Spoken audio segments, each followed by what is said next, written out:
said that the Eucharist is really his body, from this time on, many of his disciples broke away and would not remain in his company any longer.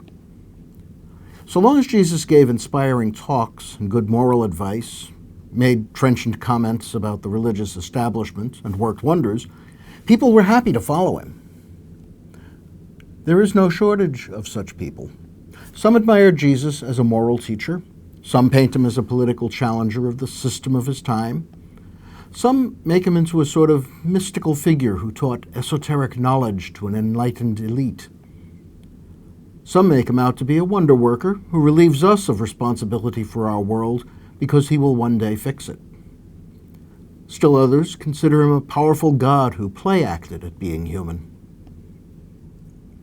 They share something with the disciples who left Jesus. They found him too big. He doesn't fit into their categories and understanding, but goes beyond them. Rather than face a reality that transcends their ideas of who he should be, they leave. They and we are faced with the fact that Jesus is more than we can feel comfortable with. If he were merely a moral teacher, that would be fine. We would have him under our control because we can understand him. If, on the other hand, Jesus were some sort of remote divinity, we would still be able to contain him. Totally other is something I can understand. It fits into my head. It means not me. No connection, and therefore no need to take him into account beyond perhaps going through an occasional ritual to make sure a volcano doesn't erupt in my living room. I could box him and put the box far away. Our problem, and the problem of those disciples who left him, is that Jesus refuses to be either totally one of us or totally a remote divinity. He talks about ascending to where he was before. He claims divinity.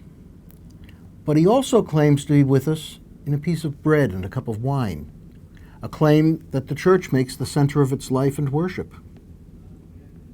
Divinity that fits our preconceptions is nice, but beyond them it becomes scary, especially if it gets as close as the Eucharist. We're not in control. We want either a domesticated or a distant God. Jesus is undomesticated and in my hand. It's like being in a cage with a tiger. When Jesus turned to Peter and the rest of the 12, he in effect asked them if they were willing to live with such knowledge. Could they endure the thought that God, the all-powerful, was with them, asking them questions, offering himself as food? Peter's answer is an acceptance of the facts. Where else could we go? If you are who you say, there is no place else we could go and still live in the real world. If Jesus is indeed who he and the church say he is, then there really is no place else to go. If he is real, then any alternative is unreal.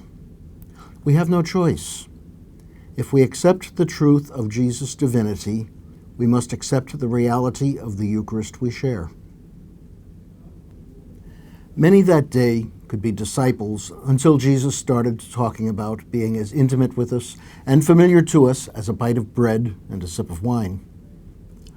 Our gathering each week is a proclamation to the world and to one another that what he said then is true today.